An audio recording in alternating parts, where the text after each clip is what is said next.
CRISPR कॅस CRISPR कॅस जसं आपण last year Nobel price ज्यांना भेटला होता ते डेव्हलपर आहेत क्रिस्पर कॅसचे.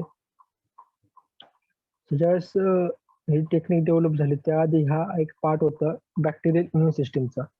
म्हणजे नॅचरल ज्यावेळेस जी प्रोसेस आहे ही प्रोसेस बॅक्टेरियल इम्युन सिस्टीमचा पार्ट आहे. तर ह्यामध्ये मेनली ज्यावेळेस बॅक्टेरियाला व्हायरस जिनोम ज्यावेळेस इन्फेक्शन करतं, तो व्हायरस जिनोमने इन्फेक्शन केल्यानंतर तो जिनोम आहे व्हायरसचा, तो व्हायरसला नॉकडाऊन करण्यासाठी किंवा रिमूव्ह करण्यासाठी ही बॅक्टेरियाची इम्युन सिस्टीम आहे. तर व्हायरस डीएनए म्हणजे डीएनए तो सायलेन्स करणे किंवा त्याला रिमूव्ह करण्यासाठी ही बॅक्टेरियाची एक सिस्टीम आहे क्रिस्पर कॅस. हे क्रिस्पर कॅस हे त्याला नाव नंतर पडलेलं आहे, पण हा एक इम्युन सिस्टीमचा पार्ट आहे. What is mean by CRISPR म्हणजे cluster regulatory interspace short palindromic repeats. हा एक प्रोटीनचा एक पार्ट आहे किंवा लोकस म्हणजे डीएनए सेगमेंट आणि प्रोटीनचा एक पार्ट आहे, ज्यामध्ये म्हणजे स्पेसर असतात डीएनएचे आपण स्पीकर मध्ये बघू शकतो, आणि त्यानंतर एक कंजर्व सिक्वेन्स असतो. कंजर्व सिक्वेन्स स्पॅम असे म्हणतात की तो त्याची स्पेसिफिसिटी डिफाईन करतो ज्यावेळेस बाइंडिंग होते जी जिनोमची. म्हणजे एक मेनली एक रिपीट साईड डीएनएचे आणि त्यानंतर एक स्पेसर सेगमेंट असतो त्याच्यामध्ये. हा मेनली एक बॅक्टेरियाचा पार्ट आहे बॅक्टेरियल जिनोमचा.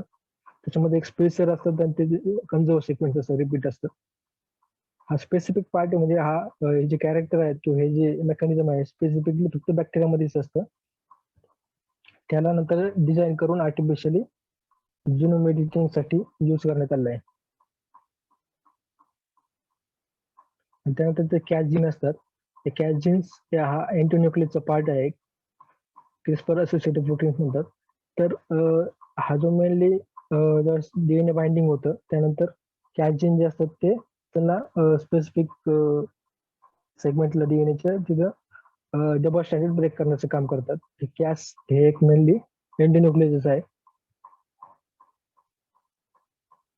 जसं आपण टॅलेंट मध्ये बघितलं की ते टॅलेंट टेक्निक्स मध्ये फॉक1 हा एक अँटीन्यूक्लियस आहे, तसं कॅस9 मध्ये सॉरी क्रिस्पर कॅस मध्ये कॅस हा एक अँटीन्यूक्लियस आहे.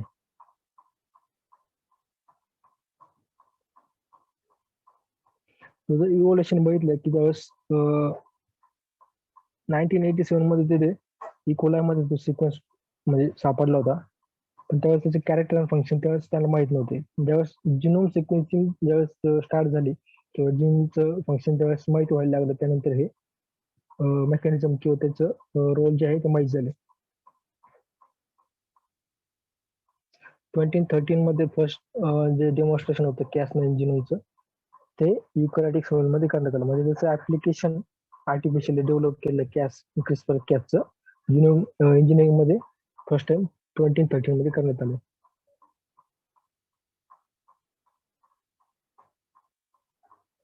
So what are the components of CRISPR? तर मेनली प्रोटोस्पेक्टर ऍडजस्टेड मोटिव्ह, जसं स्पेसर बघितलं आपण सेगमेंट क्रिस्पर मध्ये, ते स्पेसर सेगमेंटला जे कंजर्व सेगमेंट असतात त्याच्या शेजारी रिपीट्स त्यांना प्रोटोस्पेक्ट स्पेसर ऍडजस्टेड मोटिव्ह म्हणतात. त्यानंतर क्रिस्पर आरएनए, ज्यावेळेस तो क्रिस्परचा डीएनए असतो तो डीएनए नंतर ज्यावेळेस ट्रान्सक्राईब होतो, ट्रान्सक्रिप्शन नंतर त्याचा क्रिस्पर आरएनए तयार होतो. ती एक फुल मेकॅनिझम आहे तो. त्यानंतर ट्रान्स ऍक्टिव्हिटी क्रिस्पर आरएनए हा एक बॅक्टेरियल जिनोमचाच पार्ट आहे की जो क्रिस्पर आरएनए आणि ट्रान्स ऍक्टिव्हिटी क्रिस्पर आरएनए हे दोन्हीच मिळून एक गाईड आरएनए होतो, जो गाईड आरएनए नंतर त्याला बाइंडिंगसाठी हेल्प करतो जिनोमच्या. आता हे प्रत्येक कॅस प्रोटीनचं फंक्शन आहे, त्यानंतर की फुल मेकॅनिझम मध्ये त्याचं काय काय फंक्शन आहेत. मेनली आपण कॅस9 जो प्रोटीन आहे तो या प्रोसेस मध्ये यूज होतो की जो न्यूक्लियसचा एक म्हणजे काम करतो.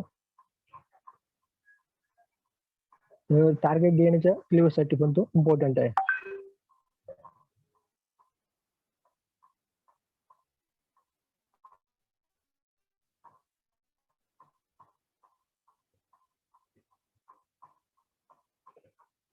Protospecial adjustment motive, so it's a DNA sequence immediately following the DNA sequence targeted by Cas9 nuclease.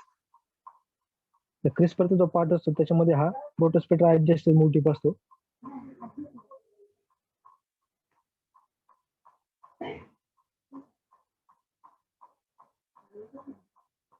ज्यावेळेस सपोज आपण हा मेकॅनिझम स्टडी करतो त्यावेळेस त्या जो टार्गेट डीएनए जो आहे ज्याला क्रिस्पर जो सेगमेंट आहे क्रिस्पर आरएनएचा तो सेगमेंट बाइंड होणार आहे त्याला स्पेसिफिकली रेकग्नाइज करण्याचं काम हे आता Cas9 प्रोटीन त्या स्पेसिफिक साईडला कसं क्लिवेज करणार तर त्यासाठी हा प्रोटोस्पेसर ऍडजस्टेड मोटिफ हा पार्ट असतो. तो एक स्पेसिफिक डीएनए सेगमेंट असतो की ज्या ठिकाणी त्याला त्याच्या 4 to 5 base pair near by तो Cas9 प्रोटीनची जर क्लिवेज करतो त्यामुळे तो एक म्हणजे Cas9 साठी एक इंडिकेशन देतो की ह्या पर्टिक्युलर साईटला तिथे क्लिवेज करायचं आहे.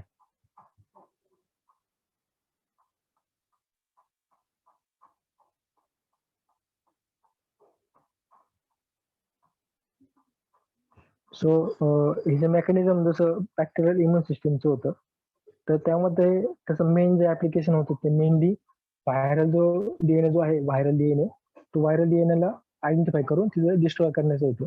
सो सपोज हा पॅनचा सिक्वेन्स त्यावेळेस आयडेंटिफाय करण्यात आला नव्हता पण ज्यावेळेस सिक्वेन्सिंग झालं त्यानंतर आयडेंटिफाय झाला की पॅम सिक्वेन्सचा मेन रोल होता तो व्हायरल डीएनए जो आहे जो ज्याला रिमूव्ह करायचा आहे. आता ज्यावेळेस ऍप्लिकेशन बघतो आर्टिफिशियल डिझाईन ज्यावेळेस केलेलं आहे त्यामध्ये समजा टार्गेट डीएनए आहे तर टार्गेट डीएनएला आयडेंटिफाय करण्याचं काम हे पॅम सिक्वेन्स करतो. अदरवाईज ते एंटीन्यूक्लियस जे आहेत ते क्रिस्पर जो जसं डीएनएचा सेगमेंट आहे तो सेगमेंटला तिथे क्लिवेज करेल किंवा तिथे रिमूव्ह करेल. त्याची स्पेसिफिसिटी साठी पॅम सिक्वेन्स इम्पॉर्टंट आहे. सो इन डिटेल जर बघायचं झालं तर जो क्रिस्पर आरएनए आपण बघतो ज्यावेळेस क्रिस्परचा सेगमेंटचं ज्यावेळेस ट्रान्सक्रिप्शन होतं त्यावेळेस तो ज्यावेळेस मॅच्युरेशन होतं तो मेकॅनिझम त्याच्यामध्ये प्रत्येक कॅस प्रोटीनचा पण रोल आहे. त्यामध्ये ज्यावेळेस मॅच्युअर क्रिस्पर आरएनए तयार होतो त्यावेळेस त्याचा मेन जो आहे सेगमेंट तिथे ह्या दोन्हीचं पण जॉईनिंग होतं त्यामध्ये मेनली गाईड आरएनए ज्यावेळेस तयार होतो ते ट्रेसर आरएनए आणि जो क्रिस्पर आरएनए या दोन्हीचं बाइंडिंग होऊन तिथे गाईड आरएनए तयार झालेलं आहे. तो ग्रीन स्ट्रक्चर जे आहे ते गाईड आरएनएचं हे क्रिस्पर आरएनए आणि ट्रेसर आरएनए या दोन्हीचं मिळून झालेलं आहे. त्यानंतर टार्गेट कॉम्प्लिमेंटरी जो रिजन आहे त्यामध्ये मेनली आपला जो ज्या जीनला आपण रिमूव्ह करायचा आहे किंवा जो व्हायरल डीएनए आहे त्याला तिथे जाऊन तो बाइंड होतो.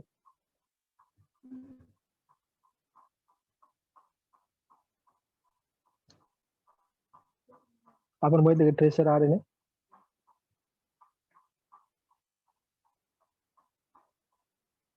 क्रिस्पर आरएनएच्या म्हणजे ट्रान्सक्रिप्ट असतात त्या ट्रान्सक्रिप्टला कॉम्प्लिमेंटरी असतो.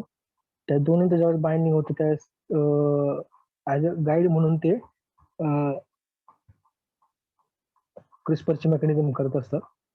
त्याच्या म्हणजे हे जे जो आरएनए सेगमेंट असतो तो आरएनए सेगमेंट हा पूर्णपणे त्या डीएनए सेगमेंटला बाइंड होतो जॉईन होतो आणि त्यानंतर मग तिथे जो Cas9 प्रोटीन असतो तो Cas9 प्रोटीन तिथे एंटीन्यूक्लियसची ऍक्टिव्हिटी करतो आणि त्याला रिमूव्ह करतो.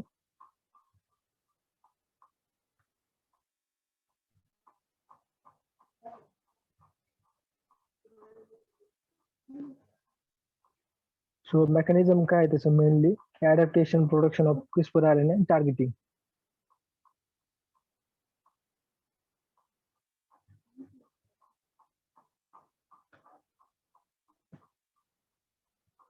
सो ज्यावेळेस त्या फिगर मध्ये बघू शकता की व्हायरस ज्यावेळेस फास्ट इन्फेक्शन होतं फास्ट म्हणजे व्हायरल डीएनए ज्यावेळेस इन्सर्ट होतो एखाद्या बॅक्टेरियल सेलमध्ये त्यावेळेस क्रिस्पर मेकॅनिझम ऍक्टिव्ह होतं. त्यामध्ये म्हणजे टाईप 2 जे रिॲक्शन असते त्या टाईप 2 रिॲक्शन मध्ये स्पेसिफिकली Cas9 जो प्रोटीन असतो तो तिथे बघू शकतो की पॅम जो सिक्वेन्स आहे हा जो टाईप 2 मध्ये क्रिस्पर आरएनए बायोजेनेसिस झालेला आहे त्यामध्ये फुल एकदम गाईड आरएनए तयार होतो. मग त्यामध्ये ट्रेसर आरएनए जो असतो तो ट्रेसर आरएनएचा सेगमेंट तिथे जॉईन होतो आणि त्यानंतर ते जो व्हायरल जिनोम आहे किंवा जो टार्गेट सिक्वेन्स आहे ब्लू कलर मध्ये, टार्गेट डिग्रेडेशन मध्ये, तर इथे त्या स्पेसिफिक डीएनए ला बाइंड होतो. त्यानंतर पॅम सिक्वेन्सला रिकॉग्नाइज करून तिथे Cas9 जो प्रोटीन आहे,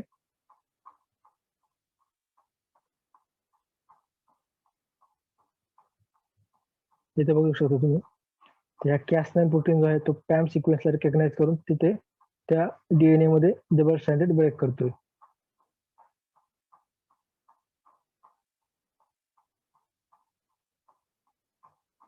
ठीक आहे. हा जो ब्लॅक कलर मध्ये आहे तो तिथे गाइड आरएनए आहे, जो की कॉम्प्लिमेंटरी स्ट्रक्चर फॉर्म करून त्या डीएनए ला बाइंड झालेला आहे. त्याच्यामध्ये पार्ट जो टेट्रालोब जो आहे तो हेअरपिन स्ट्रक्चर हा ट्रेसर आरएनएचा पार्ट आहे. आणि त्यानंतर खाली जो आहे तो रेड कलर मध्ये तो आपला क्रिस्पर आरएनए आहे.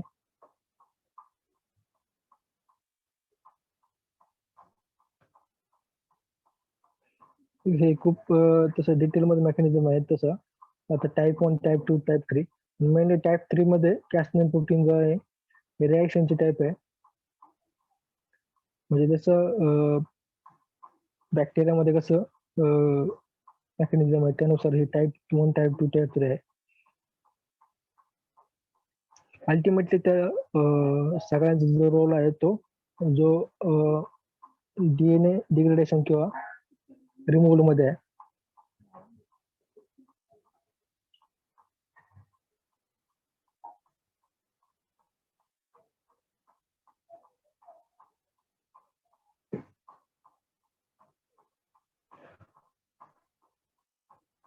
काही काही सॉफ्टवेअर आहेत ऑनलाईन, तिथे क्रिस्पर डिझाईन ज्यावेळेस आपण करतो त्यावेळेस गाईड आरएनए सिक्वेन्स आणि ते डेव्हलप करण्यासाठी यूज होतं.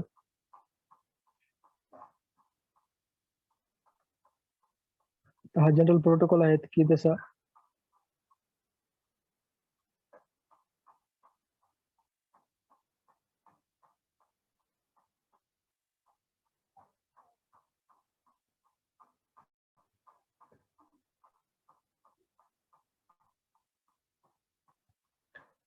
आता हे कस्टम डेव्हलप करून ज्यावेळेस व्हायरसमध्ये टाकतो त्यावेळेस मग ते आपला जो डीएनए सेगमेंट आहे तो तिथे इन्सर्ट करण्याचं काम करतं. तर इथं बघू शकतो की पॅन जो सिक्वेंट आहे त्या जीन मध्ये असतो की जो तिथे बाइंडिंग साईड किंवा क्लिव्हर साईड डिटेक्ट करण्याचं काम करतो.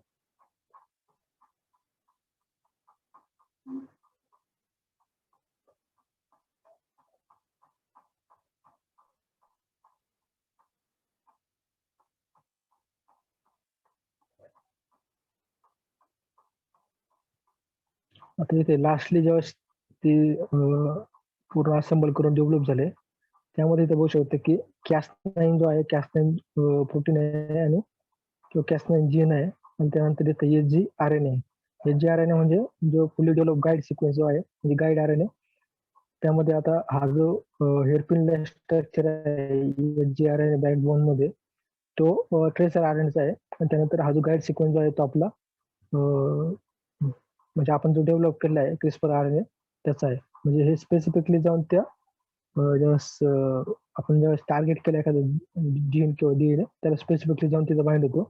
आणि त्यानंतर मग ते Cas9 असतो. आता इथे कन्स्ट्रक्ट मध्ये बघू शकता हा ऍक्च्युअली एक लेक्चर आहे पूर्णपणे लास्टला असेंबली केला जो आहे त्यामध्ये Cas9 जो आहे तो त्याचा रोल मेनली क्लिवेजचा आहे.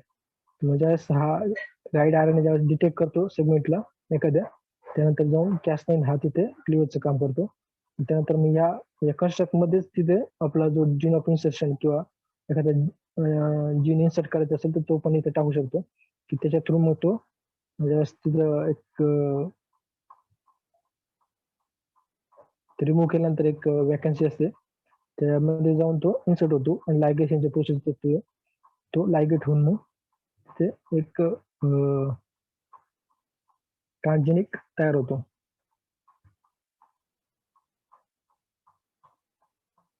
आता प्लांट मध्ये डिलिव्ह कसं करतो की प्रोटोप्लास्ट ट्रान्सफॉर्मेशन किंवा ऍग्रोबॅक्टेरियल ट्रान्सफॉर्मेशन त्याच्या थ्रू आपण तिथे इन्सर्ट करू शकतो.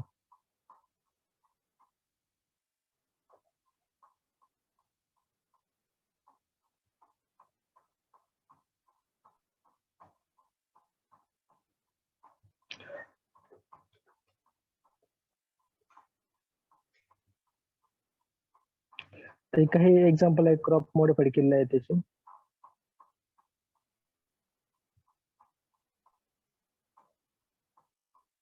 तसे ऍप्लिकेशन काय आहेत की ऍग्रिकल्चर मध्ये मेनली हा एक पोटेन्शियल टूल्स आहे. म्हणजे ज्यावेळेस आपण मॉलिक्युलर ब्रीडिंगचं कन्सेप्ट बघितले किंवा म्युटेशन ब्रीडिंग बघितले, यापेक्षा पण एक स्पेसिफिक लोकेशनला इंटिग्रेट करण्याचं जीन इन्सर्शन करण्याचं काम हे या मेथडने होते. तर ॲग्रोनॉमिकल म्हणजे जे कॅरेक्टर आहे ते इम्प्रूव्ह करण्याचं पण काम याच्या थ्रू होऊ शकतं. एखादं जीन इन्सर्ट करण्याचं स्पेसिफिक लोकेशनला ते पण होऊ शकतं. कारण ज्यावेळेस ॲग्रोबॅक्टेरियम किंवा डायरेक्ट आणि इनडायरेक्ट मेथड जे आहेत त्याच्या थ्रू ज्यावेळेस आपण डीएनए इन्सर्ट करतो ते स्पेसिफिक लोकेशनला होण्याचं नाही. त्यामुळे इथे स्पेसिफिक लोकेशनला तुम्ही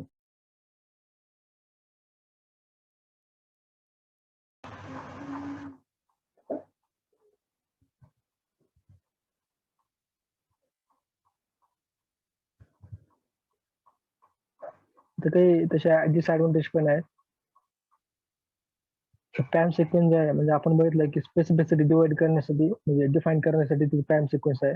त्याची चॉईस पण लिमिटेड असते. म्हणजे त्या लिमिटेड सेगमेंट स्पॅन म्हणजे आता त्या स्पेसिफिक सिक्वेन्स स्पॅम सिक्वेन्स किंवा स्पॅम जो पॅम असतो बॅक्टेरिया जो पॅम असतो सिक्वेन्स तो लिमिटेड चॉईस आहे त्याच्यामध्ये डेव्हलप करण्यासाठी. आणि हे एक हाय थ्रूपुट टेक्निक आहे परंतु त्याचे टेक्निकल स्किल खूप हाय असतं त्यामुळे ते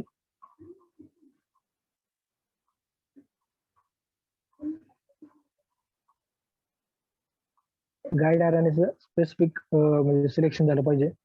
नंतर कॅस9 प्रोटीन आहे तुझं पण व्हर्जन पूर्ण डिटेलमध्ये मेकॅनिझम आहे त्यामध्ये.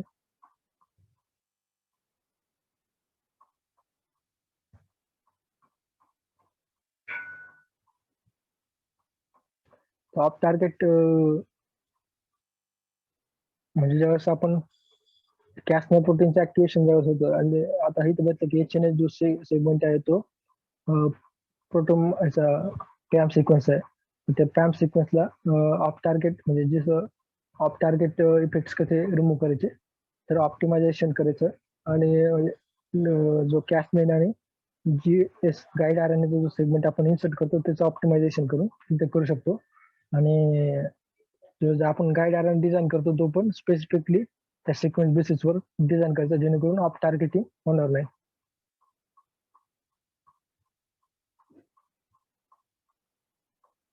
ओके, फायनल कन्क्लुजन मध्ये प्लॅन बिल्डिंगसाठी हा इम्पॉर्टंट टेक्निक आहे आणि ते यूज करून आपण क्रॉप इम्प्रुव्हमेंट करू शकतो.